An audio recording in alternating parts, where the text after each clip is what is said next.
রাত প্রায় 2টা বাজে। জাঙ্কুক ওদের বাসার পেছনে দরজার দিকে ডালিম গাছের নিচে দাঁড়িয়ে আছে।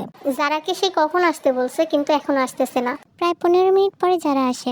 যারাকে দেখে জাঙ্কুক রাগান্বিত কণ্ঠে বলে, এত দেরি হলো কেন? আম্মু পাশে ছিল, কিভাবে আসতাম? তো আম্মু কি সজাগ ছিল? আম্মু তো ঘুমিয়েছিল। তারপর আমার অনেক ভয় লাগতেছিল এই জন্য। আর তাছাড়া তো তোমার সাথে দেখা করাই আমার উচিত না। তুমি আমাকে মারছো, ভুলে গেছো? আমি একা মারি নেই, তুইও মারছস আমাকে। আর এই জন্য আমি কতবার তোর কাছে সরি বলছি। এমনকি শর্তও রাখতে হয়েছে। শর্তটা ঠিক মতো পালন করবে কিন্তু। এসএসসি পরীক্ষার পরে পাশ করি বা ফেল করি আমি আর পড়বো না। আম্মুকে যেভাবেই হোক ম্যানেজ করবা তুমি। আচ্ছা ঠিক আছে, যা। এসএসসি পরীক্ষার পরে আর তোকে পড়াশোনা করতে হবে না। এরপরে তুই আমাকে আর আমার বাচ্চা কাচ্চা সামলাবি। দেখা যাবে। এখন আমি যাই। যাই মানে 1 মিনিট হয়নি তুই আসছস, এখনই চলে যাবি? তো কি করবো? আম্মু উঠে গেলে সর্বনাশ হয়ে যাবে। আর তাছাড়া আমাদের এভাবে দেখা করার কথা ছিল না। কথা ছিল রাতে ফোন আলাপ করবো। ফোনে কিভাবে কথা বলবো? তোর গাধা ভাইটা তো আমার সাথে ঘুমায়। ভাইয়ের সাথে ঘুমানোর কি প্রয়োজন আছে? অন্য রুম নেই? অন্য রুম একটাও খালি নাই। আচ্ছা বুঝলাম, এখন আমি যাই। শুধু যাই যাই কেন করতেছস? তো কি করবো? আমার অনেক ভয় লাগতেছে। ভয়কে জয় করতে শেখ, নয়তো প্রেম করবি কিভাবে? আমার এরকম প্রেমের দরকার নেই। আম্মু দেখতে পেলে আমার খবর আছে। জাঙ্কুকের এরকম হাসি দেখে যারার মনে পড়ে যায় যে জাঙ্কুক ওর হাজবেন্ড। ওদেরকে কেউ দেখলে কোনো সমস্যা হবে না। না মানে আমি সত্যি সত্যি ভুলে গেছিলাম যে তুমি আমার হাজবেন্ড। তো আবার মনে করতে গেলি কেন?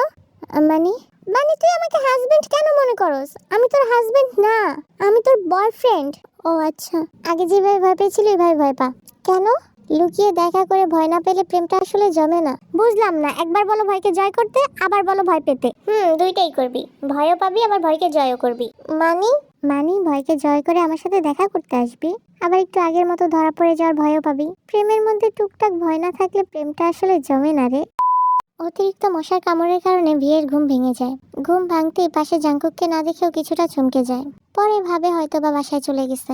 যেহেতু ঘুম ভেঙে যায় সেহেতু ও গ্যাস লাইট আর সিগারেট নিয়ে বারান্দায় যায় শুকটান দেওয়ার জন্য। সিগারেটে শুকটান দিচ্ছে আর আশেপাশে চোখ বুলাচ্ছে। হঠাৎ ওর চোখ পড়ে জাঙ্কুক আর জারার দিকে। যদিও জাঙ্কুকের চেহারা স্পষ্ট বোঝা যাচ্ছে না, কিন্তু বিশিওর এত রাতে জারার সাথে জাঙ্কুক ছাড়া আর কেউ থাকবে না। এই জন্যই তো বলি ছাগলের নাতি এত রাতে কোথায় গেছে। আমার বোনের সাথে দাঁড়িয়ে দাঁড়িয়ে প্রেম করা হচ্ছে। শালা তোকে মজা দেখাচ্ছি, দাঁড়া। আমাকে কুত্তার কামড় খাওয়াইছিলি না? তোকে কুত্তার কামড় না খাওয়াইতে পারি, কিন্তু কুত্তার মতো মায়ের অবশ্যই খাবো। আব্বু আম্মু বাসায় চোর আসছে!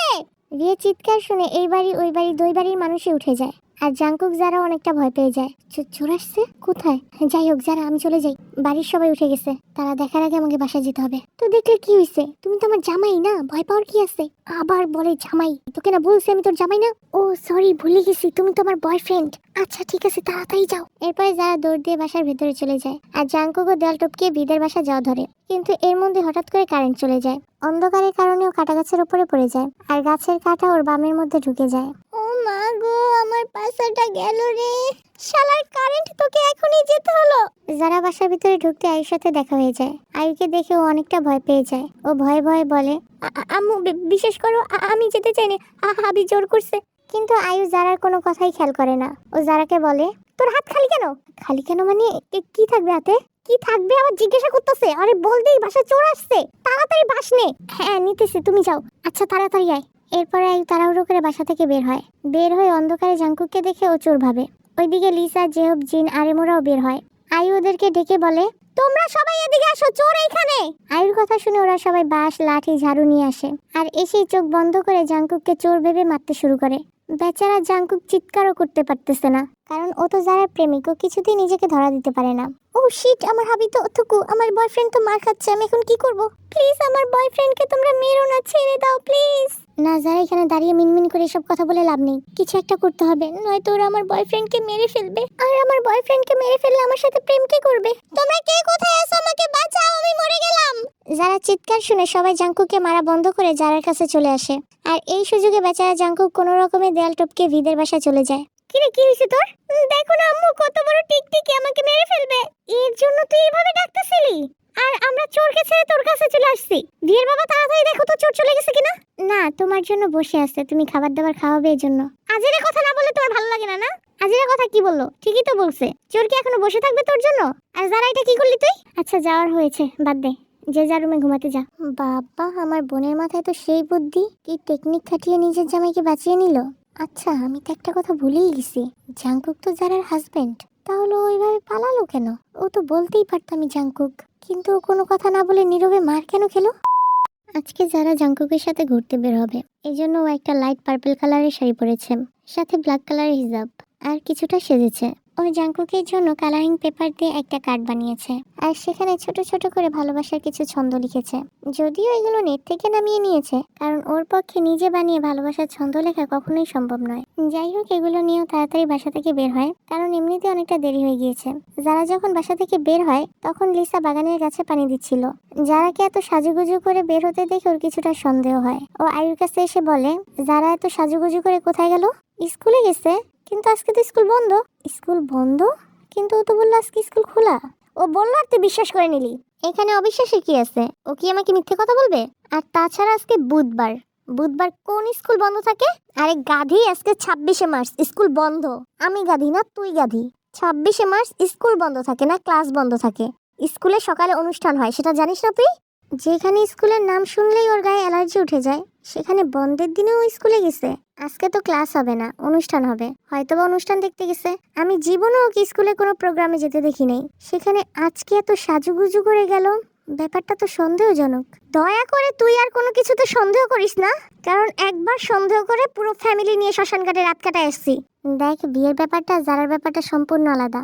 যারা এখন যে বয়স চলতেছে, এই বয়সী মানুষ বেশি ভুল করে। তাই আমার কেন জানি সন্দেহ হচ্ছে যারা উল্টাপাল্টা কিছু করছে না তো। তুই আমার হাতে মাইর না খেতে চাস, তাহলে এখান থেকে যা। ফালতু কথার জায়গা পায় না। দেখ, আমি তোর ভালোর জন্যই বলতেছি। আমার ভালো তোকে ভাবতে হবে না, আমার পরিবার আমি দেখে নেব। তুই নাক গলাতে আসবি না। ফালতু বেটি, আসছিলাম উপকার করতে, তোর উপকার আমার লাগবে না। 26শে মার্চ উপলক্ষে ওদের মহল্লায় ছোটখাটো অনুষ্ঠান হয়েছে। মহল্লার কয়েকটি তরুণী দলবদ্ধভাবে সাংস্কৃতিক গানে নেচেছিল। নাচটা অসম্ভব সুন্দর হয়েছিল, যার কারণে ভি কিছুটা প্রশংসা করেছে। আর এই খবর রোজার কানে আসতেই রোজা তো তেলে বেগুনে জ্বলে ওঠে। যাই হোক, ভি বাসায় এসে বারান্দার চেয়ারে বসে মোবাইলে রিলস ভিডিও দেখছিল। রোজা বিয়ের কাছে এসে বলে, চলে এলে যে আরো কিছুক্ষণ থাকতে? ভালো লাগতেছিল না, এই জন্য চলে আসলাম। মিথ্যে কথা কেন বলতেছো? ভালো না লাগলে কি এত সুন্দর করে মেয়েদের নাচের প্রশংসা করতে পারতে? নাচের প্রশংসা করেছি? তুমি কিভাবে জানলে? আমি কিভাবে জেনেছি সেটা জানার প্রয়োজন তোমার নেই। তুমি বরং ওই মেয়েরা যেভাবে নেচেছিল ঠিক সেভাবে আমাকে একটু নেচে দেখাও। কি মানেটা কি? আমি কি মেয়ে মানুষ নাকি যে আমি নাচবো? আর আমার মনেও নেই ওরা কিভাবে নেচেছিল, ভুলে গেছি। তুমি ভুলে যাওয়ার পাবলিক নও। আর শুধু মেয়ে মানুষরাই যে নাচতে পারে এরকমটা নয়, ছেলেরাও নাচতে পারে। আর তুমি তো আরো ভালো করে নাচতে পারবে, কারণ যেহেতু তুমি নাচের প্রশংসা করতে পেরেছো, সেহেতু তুমি খুব ভালোভাবে নাচতে পারবে। নাচো। জানেমান, আই এম সরি। আমি জানি তোমার অনেকটা খারাপ লেগেছে, আমি অন্য মেয়ের প্রশংসা করেছি এজন্য। কিন্তু জানেমান, ওরা তো আমার ছোট বোনের মতো, এমনকি যারার থেকেও বয়সে ছোট ওরা। জানেমান, আমি কি তোমাকে একবারও বলেছি তুমি কেন মেয়েদের প্রশংসা করেছো, মেয়েদের প্রশংসা করতে পারবে না? এসব বলেছি আমি তোমাকে? না, বলনি। তাহলে এসব কথা কেন আসতেছে জানেমান? এখন এত কথা না বাড়িয়ে সুন্দর করে একটু নেচে দেখাও। মনটা চাইতেছে এখন নিজের গালে নিজেই জোতার বাড়ি দিই। কোন দুঃখে আমি মেয়েদের প্রশংসা করতে গেলাম। কি হলো জানেমান, তুমি চুপচাপ বসে আছো কেন? আমার কথা শুনবে না তুমি? আমাকে নেচে দেখাবে না? হ্যাঁ জানেমান, অবশ্যই দেখাবো। তাহলে নাচো।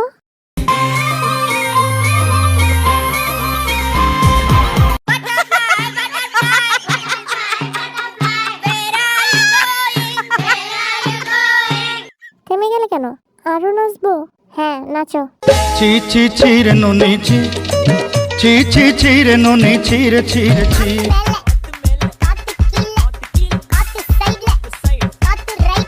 কি হলো, আবার থেমে গেলে কেন? আর কত নাচবো?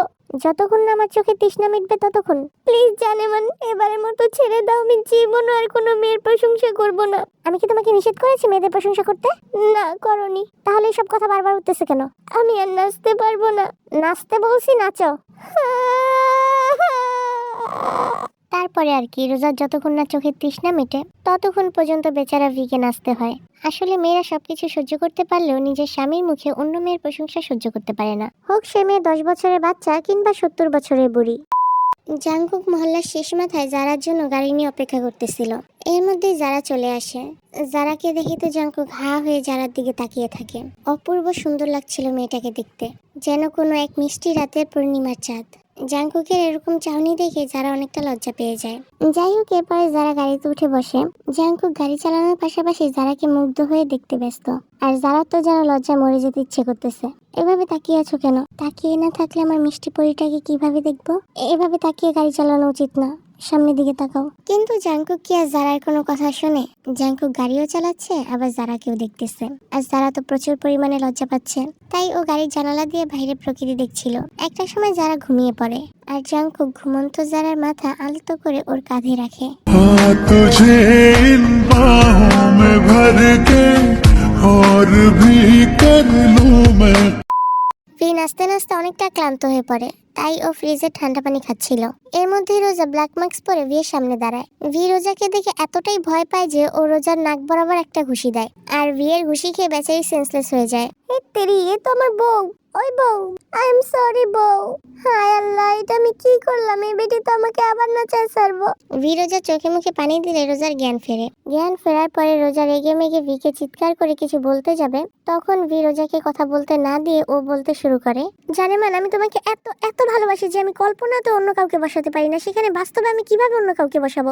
তুমি এইসব কথা বলে প্রসঙ্গ ঘুরাতে চাচ্ছ? না জানেমান, একদমই ঘুরাতে চাচ্ছি না। এই প্রসঙ্গে এই কথা উঠে এই জন্যই তো বলছি। মানে শোনো জানেমান, তুমি যখন মাস্ক পরে এসেছিলে তোমার চেহারা কি বোঝা গেছে বলো? একদমই তো বোঝা যায়নি। তোমাকে মাস্ক পরে এরকম অবস্থা দেখলে কেউ তোমাকে চিনতে পারবে না। এমনকি তুমি আয়নাতে নিজেকে গিয়ে দেখো, তুমি নিজেও নিজেকে চিনতে পারবে না। আমি ভেবেছি আমাদের বাড়ির সকিনা আছে না, কাজের বুয়া, ও হয়তো বা এসেছে আমার সাথে ফ্লার্টিং করতে, আমার সাথে ফ্লার্টিং করে তোমার কাছ থেকে আমাকে দূরে সরাতে। এই জন্য আমি ওকে ভেবে ওর নাক বরাবর ঘুষি দিয়েছি। কিন্তু কি আফসোসের ব্যাপার দেখো জানেমান, আমি তোমার জন্য সকিনাকে ঘুষি দিতে গিয়ে তোমাকেই ঘুষি দিয়ে ফেলছি। তোমার কথার আগামাথা আমি কিছু বুঝতে পারতেছি না। তুমি কি বুঝবে? আমি নিজেই তো বুঝতে পারতেছি না আমি কি ঘোড়ার আন্ডা বলছি। তুমি এই সামান্য বিষয়টুকু বুঝতে পারছো না জানেমান? আমি আমার ভালোবাসার প্রমাণ দিতে গিয়ে ঘুষি দিছি, কিন্তু কে জানতো এখানে সকিনার পরিবর্তে তুমি দাঁড়িয়ে আছো। আমি তোমাকে ভালোবাসি জানেমান, ভীষণ ভালোবাসি। আমি তোমার জায়গায় অন্য কাউকে কখনো দিতে পারবো না। আমি মরে যাব তারপরও না। অনেক অনেক বেশি ভালোবাসি জানেমান। এখন এত কথা না বাড়িয়ে রেডি হয়ে আসো তো, যাও তাড়াতাড়ি যাও। রেডি হয়ে আসবো মানে? কোথায় যাবো আমরা? আমরা দুজন আজকে ঘুরতে যাব, সারা দিন ঘুরবো। সত্যি? হ্যাঁ জানেমান, সত্যি। ভিড়ে ভি, আজকে সেই বাচ্চাটা বেঁচে গেছোস। এরপরে ভিরোজা ঘুরতে বের হয়, কিন্তু ওদেরকে বাসে করে যেতে হয়, কারণ ওদের দুটো গাড়ির মধ্যে একটা গাড়ি নিয়ে জাঙ্কুক বের হয়েছে আর একটা গাড়ি নিয়ে জেহব বের হয়েছে। ভিরোজা বাসে বসে গল্প করছিল। গল্প করতে করতে এক পর্যায়ে ভি ঘুমিয়ে পড়ে। এরপরে রোজাও জাঙ্কুকের মতো ভি এর মাথা ওর ঘাড়ে রাখে। जो धागा तुमसे जुड़ गया वफा का। জাঙ্কুক আর যারা সুন্দর একটা বিচে ঘুরতে আসে। জাঙ্কুক যারা একজন আরেকজনের হাত ধরে হাঁটতেছে। যারা যদিও লজ্জা পাচ্ছে, কিন্তু জাঙ্কুককে নিষেধ করতেছে না। যারা এখানে বস, আমি একটু আসতেছি। আচ্ছা ঠিক আছে, কিন্তু তুমি কোথায় যাচ্ছ? এই তো এখানে, জাস্ট যাবো আর আসবো, কোথাও যাবি না কিন্তু। আচ্ছা যাও। এরপরে যারা ওইখানে কিছুক্ষণ বসে থাকার পরে জাঙ্কুক বিশাল বড় একটা ফুলের বুকে নিয়ে যারার কাছে আসে, কিন্তু ফুলের বুকিটা ওর পিছনে হাইড করে রাখে। যারা জাঙ্কুকের কাছে গিয়ে বলে, কি এনেছো তুমি দেখি? ফুলের তোড়া দেখে তো যারা অনেক খুশি হয়ে যায়। ফুলের তোড়ার সাথে একটা চিরকুটও ছিল, আর সেখানে লেখা ছিল I love you my cute girlfriend. এটা দেখে তো যারা অনেক খুশি হয়ে যায় আর অনেকটা লজ্জাও পায়। এরপরে জাঙ্কুক যারাকে একটা কিউট ডল গিফট করে। আমি কি এখনো বাচ্চা আছি যে তুমি আমাকে পুতুল দিচ্ছ? ও আচ্ছা, তোর লাগবে না তাই না? তাহলে আমি নিয়ে যাই। আরে না না না, আমি বলি নাই যে আমার লাগবে না, অবশ্যই লাগবে। ভালো লাগছে তোর? হ্যাঁ, অনেক বেশি। এই নে তাহলে তোর মতো আরেকটা ছোট্ট কিউট পুতুল। Thank you my bunny. Welcome my কুলুবুলু। আমিও তোমার জন্য একটা গিফট এনেছি, আর সেটা আমি নিজের হাতে বানিয়েছি। ও আচ্ছা তাই নাকি? তাহলে দে। এরপরে যারা জাঙ্কুকের জন্য বানানো গিফটটা জাঙ্কুকের কাছে দেয়। জাঙ্কুক এটা পেয়ে তো অনেক খুশি হয়ে যায়। জাঙ্কুক কার্ডটা খুলে পড়তে গেলে যারা বলে, এখন পড়বে না, বাসা গিয়ে পড়বে। আচ্ছা ঠিক আছে। যাই হোক, এরপর ওরা দুজন সারাদিন অনেক সুন্দর একটা টাইম স্পেন্ড করে। खुशनुमा सा दिल है मेरा बेतहाशा लम्हों का घेरा दिल की इबादत से परेशान कदम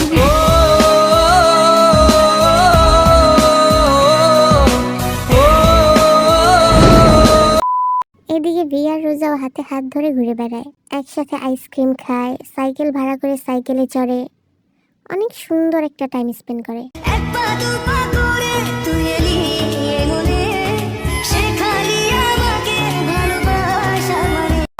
আজকে আবার ভি, রোজা আর জাঙ্কুক যারার বিয়ের অনুষ্ঠান করা হয়। সবাই অনুষ্ঠানের আয়োজনে ব্যস্ত, আর এদিকে লিসা যারার পা হতে মাথা পর্যন্ত দেখতেছে। ও ইদানিং যারাকে বেশি সন্দেহ করতেছে। সন্দেহ করার কারণ অবশ্য আছে। ইদানিং যারা সবার থেকে একটু আড়ালে থাকতে পছন্দ করে, আর সারাক্ষণ ফোনে কার সাথে যেন মেসেজ করে। লিসা যারার চোখের আড়ালে যারার ফোনটা নিয়ে যায়, আর ফোন নিয়ে ওর মেসেজ অপশনে গিয়ে যেটা দেখে সেটা দেখে তো লিসার মাথায় আকাশ ভেঙে পড়ে।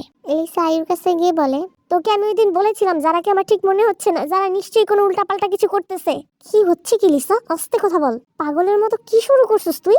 আমি পাগলের মতো শুরু করি নাই। আমি এখন যেটা তোকে দেখাবো সেটা দেখলে তুই পাগল হয়ে যাবি। এরপরে লিসা আয়ুকে যারার ফোনে মেসেজ দেখায়।